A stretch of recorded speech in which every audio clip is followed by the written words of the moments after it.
नमस्कार। Breaking news में बड़ी खबर आपको बता दें कि पटना, सिवान, समस्तीपुर के बाद अब किशनगंज में भी एक बार फिर से एनकाउंटर एक्शन देखने को मिल रहा है। आपको बता दें कि कल ही 48 घंटे के भीतर 4 एनकाउंटर हुए थे और आज एक बार फिर से एनकाउंटर हुआ है, जिसने ये बता दिया है कि सम्राट सरकार लगातार अपराधियों पर नकेल कसने में लगी हुई है और बिहार को अपराध मुक्त करने पर वो जुटी हुई है। तो इसी पे ज्यादा अपडेट के साथ मेरे साथ मौजूद है मेरे सहयोगी हर्ष भारद्वाज। तो सर, सबसे पहले एनकाउंटर की बात करते हैं। आज एक बार फिर से एनकाउंटर एक्शन देखने को मिला। बिल्कुल, देखिए, पटना समस्तीपुर के बाद किशनगंज में एनकाउंटर हुआ है और आप ये कह सकते हैं कि बड़ी तेजी से सम्राट एक्शन ले रहे हैं। पवन कुमार नाम के व्यक्ति के पैर में गोली मारी गई है, क्योंकि बताया जाता है कि किशनगंज में वो किसी बड़ी घटना को अंजाम देने के फिराक में था और अगर आप उसके आपराधिक रिकॉर्ड को खंगालेंगे तो पता लगाया गया है कि 2 से 4 मामले उसमें पहले भी दर्ज थे जब ऐसी आपराधिक घटनाओं को अंजाम दे चुका है और किसी बड़ी वारदात को अंजाम देता उससे पहले पुलिस ने उसकी पकड़ लिया। पुलिस ने उसको धरपकड़ की और उसके पैर में गोली मारी गई है।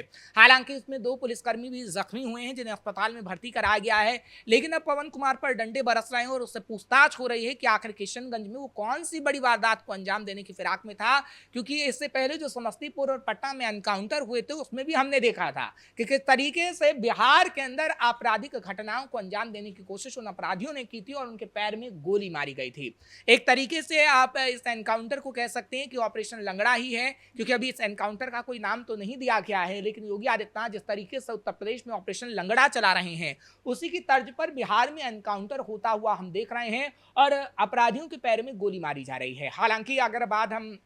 इस किशनगंज के एनकाउंटर की करें तो ये कहा जाता है कि जो बड़ी वारदात को अंजाम देने की कोशिश थी वो दंगा कराने की साजिश रची जा रही थी कि कैसे लोगों को आपस में भिड़ाया जाए और कैसे पत्थरबाजी की जाए। और तो और इससे पहले जो 2 मामले पवन कुमार पर दर्ज हैं वो छिंछोरी के हैं। हालांकि सूत्रों के मुताबिक अपहरण का भी एक मामला दर्ज है,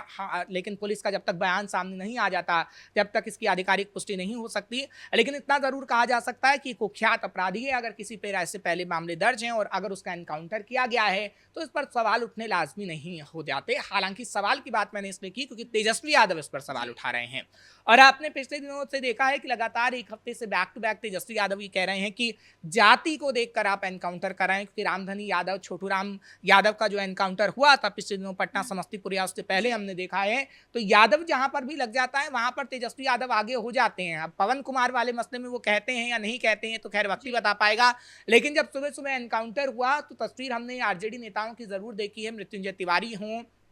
या फिर अन्य जो आरजेडी के नेता हैं, उनकी तरफ से आरोप लगाया जा रहा है कि जानबूझकर किसी भी व्यक्ति को पकड़कर ठोक दिया जा रहा है, लेकिन ऐसा नहीं है। चाहे पवन कुमार हो, रामधनी यादव हो, छोटू राम यादव हो, हमने देखा है कि कितने मामले उन पर दर्ज हैं और बड़े आपराधिक मामले उन पर दर्ज थे। इसके बाद वो किसी बड़ी वारदात को अंजाम देने की कोशिश कर रहे थे कि देखिए, सवाल ये उठता है कि क्या आरजेडी चाहती है कि कब जब कोई बड़ी वारदात को अंजाम दे दे तभी उस पर कार्रवाई हो, तभी उसका एनकाउंटर हो? क्या पुलिस इसका इंतजार करेगी? क्योंकि देखिए, सम्राट चौधरी ने पुलिस को अब खुली छूट दे दी है और चेतावनी भी दी है कि अगर 30 दिन के अंदर आपने सही से काम नहीं किया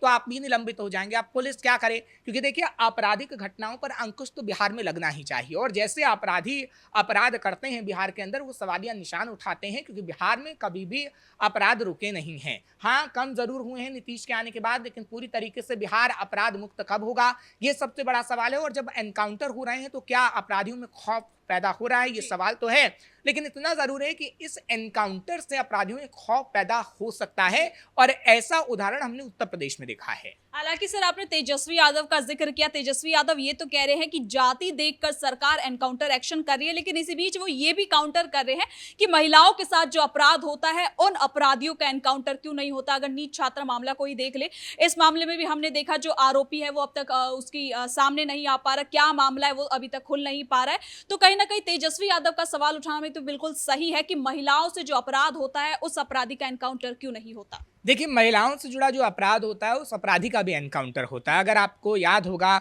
अगर इन तमाम जो 4 या 5 एनकाउंटर हुए हैं या फिर शिवदत्त राय का जो सबसे पहला एनकाउंटर हुआ था जब बिहार में एनडीए की सरकार बनी थी, तब हमने देखा था कि उसमें अपहरण के मामले भी दर्ज थे और वो महिलाओं का अपहरण करने की ही कोशिश की गई थी, तब उनका एनकाउंटर हुआ है। तो ये कहना बात गलत है कि आप जो महिलाओं के साथ अगर कुछ गलत हो रहा है तो उस आरोपी का आप एनकाउंटर नहीं करते। अब बात करते हैं नीट छात्रा मामले में, क्योंकि नीट छात्रा मामले को लेकर इस वक्त सियासत पर सियासत हो रही है। क्योंकि देखिए, नीट छात्रा मामले में जो प्रशासन है उसने अपनी जिम्मेदारी सीबीआई को दे दी। और अगर सीबीआई को जिम्मेदारी मिली है तो ये सीबीआई का काम है कि सीबीआई कौन से साक्ष्य सामने रखती है, क्योंकि ये बात ठीक है कि सीबीआई पर सवाल उठ रहे हैं, क्योंकि देखिए प्रशासन पर इसलिए सवाल नहीं उठने चाहिए क्योंकि प्रशासन जो लीपापोती की थी उसको लेकर कोर्ट ने फटकार भी लगाई है और पुलिस को ये भी कहा है कि अगर आप ऐसे ही काम करते रहेंगे तो आगे आने वाले समय में आप पे कड़ी कार्रवाई हो सकती है, क्योंकि प्रशासन के अंडर में पुलिस आती है। लेकिन अगर सीबीआई की बात करें तो सीबीआई स्वतंत्र एजेंसी है और सीबीआई नीट छात्रा मामले में अभी कार्रवाई कर रही है।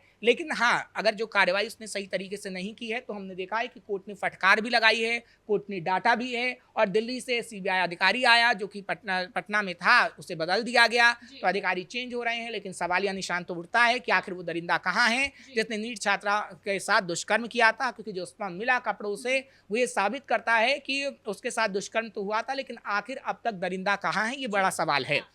लेकिन तेजस्वी का ये सवाल वाजिब नहीं है कि महिलाओं के साथ अगर कुछ गलत होता है तो उसका एनकाउंटर क्यों नहीं होता, क्योंकि देखिए अभी एनकाउंटर की शुरुआत हुई है। अभी जो अपराध करा है उसके पैर में गोली मारी जा रही है। अगर ऐसी वारदात सामने आएगी तो कहीं ना कहीं एनकाउंटर भी होगा, क्योंकि बिहार के नालंदा से जो तस्वीरें सामने आई थी, जब एक व्यक्ति एक महिला को पकड़कर ले जा रहा था, जो चीर हरण की तस्वीर नजर आई थी, वो कहीं ना कहीं सवालिया निशान सम्राट पर भी उठाती थी और उस पर भी हमने सवाल पूछा था कि आगे उसके पैर में गोली आप कब मारेंगे, तो वो महिला को लेकर जा रहा था। हालांकि उसके खिलाफ कार्रवाई हो चुकी है। हाँ, इतना जरूर है कि अगर ऐसी तस्वीरें बिहार के अंदर आती हैं तो स्वाभाविक है विपक्ष सवाल उठाएगा ही और विपक्ष सवाल आपसे करेगा, क्योंकि विपक्ष का काम ही सवाल पूछना है। लेकिन अगर आप ऐसे ही एनकाउंटर करते रहेंगे और अपराधियों में खौफ पैदा होगा तब तो आपके लिए अच्छी बात है और विपक्ष का मुंह बंद हो सकता है। हालांकि सर, अगर एक्शन की बात करें तो सम्राट चौधरी ने एक बार फिर से ये भी ऐलान किया है, अस्पतालों की बात करें जो अब जिसकी जिम्मेदारी स्वास्थ्य विभाग की निशांत कुमार के हाथ में है, उनको ये आदेश दिया गया है कि 15 अगस्त तक हर अस्पताल का जो भी स्ट्रक्चर है वो सही होना चाहिए,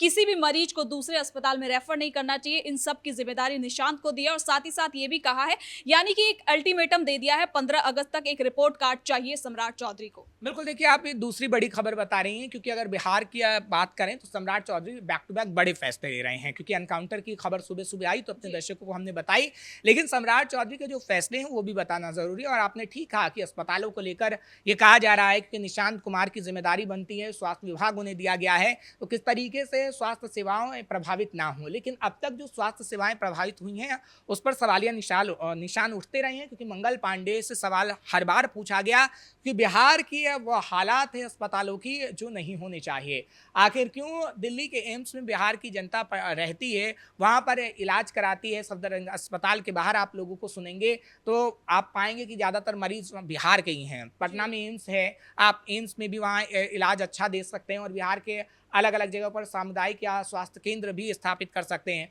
और उसको करने के लिए कहीं ना कहीं आपको करोड़ों का बजट का प्रावधान करना होगा। हाँ, बजट का प्रावधान किया गया है, लेकिन वो चीज़ें जल्द से जल्द कब होंगी, क्योंकि देखिए निशांत कुमार की अगर बात करें तो निशांत कुमार को लेकर विपक्ष आरोप लगाता है कि निशांत कुमार का खुद का स्वास्थ्य ठीक नहीं है तो आखिर वो स्वास्थ्य मंत्री क्यों बन गए हैं। लेकिन अगर निशांत कुमार की बात करें तो निशांत कुमार को लेकर दावा किया जा रहा है कि उनका स्वास्थ्य भी ठीक है और स्वास्थ्य विभाग अच्छे से संभालेंगे भी। और इस वक्त अगर ये बड़ा फैसला लिया गया है कि अस्पतालों में जो लीपापोती होती है डॉक्टरों की, और हम देखते हैं कि मरीजों के साथ दुर्व्यवहार की तस्वीरें सामने आता है, क्योंकि नालंदा से लेकर कई अस्पतालों में हमने ऐसी तस्वीरें देखी हैं कि जब मरीजों को स्ट्रेचर तक नसीब नहीं हो पाता है और मरीज किस तरीके से सिर्फ रोता रह जाता है और प्रशासन कुछ भी नहीं करता, ना कुछ कहता है, खामोशी साध लेता है। लेकिन अगर सम्राट सरकार में अस्पतालों की ऐसी तस्वीरें सामने आएंगी और तो और निशांत कुमार के स्वास्थ्य मंत्री बनने के बाद, तब तो सवाल उठेंगे। क्योंकि देखिए आजकल जो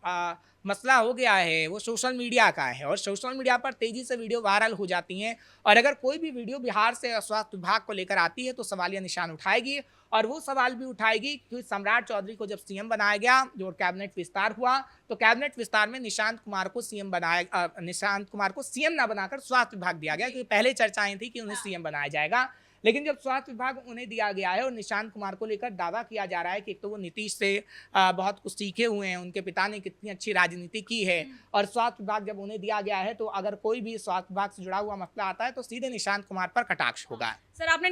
नीतीश कुमार का जिक्र कर दिया तो एक सवाल मैं उनसे भी लेना चाहूंगी कि जेडीयू में भी इन दिनों उथल पुथल देखने को मिल रही है, तो क्या है इसकी वजह? देखिए, जेडीयू में उथल पुथल एक तरीके से आप ये कह सकते हैं जो ललन सिंह के बयान सामने आ रहे हैं या फिर अन्य लीडर्स के बयान सामने आ रहे हैं, क्योंकि निशांत कुमार को लेकर हमने पहले उथल पुथल देखी थी जब जेडीयू मांग कर रही थी कि नीतीश कुमार ने आखिर अपना पद क्यों छोड़ा, वो राज्यसभा क्यों गए हैं और आखिर निशांत कुमार को स्वास्थ्य मंत्री क्यों बनाया गया, सीएम क्यों नहीं बनाया गया। लेकिन देखिए, अंदरूनी अगर कलह की बात करें तो हर परिवार में कलह होती है, लेकिन जल्द से जल्द अगर ये सुलझ जाएगी तो ये जेडीयू के लिए अच्छा होगा।